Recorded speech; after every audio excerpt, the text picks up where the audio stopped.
Welcome to the Rim Break Rodeo. We hope this video helps. You start by getting everyone on the same page. Install Radmin VPN on each PC and verify Windows or Mac OS updates are current. Next, create a new network and give it a descriptive name plus a secure password so players can find you. Once done, have each player join that network. Make sure to disable other VPN clients or adjust firewalls so Radmin EXE can communicate. This first step eliminates common connection blockers and gets the group ready to configure game sharing. After everyone joins, assign static IPs inside Radmin if your game expects fixed addresses. This avoids reconnect confusion. Next, configure the host machine. Either forward the necessary game ports on the router or simply host via Radmin's virtual LAN so NAT traversal is handled.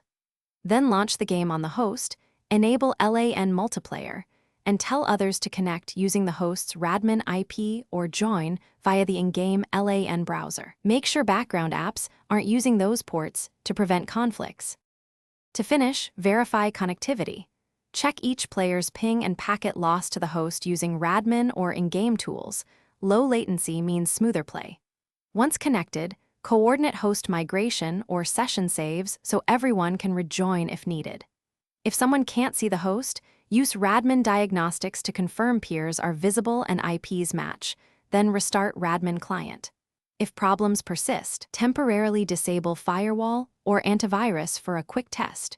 Re-enable them afterwards and add exceptions for Radmin.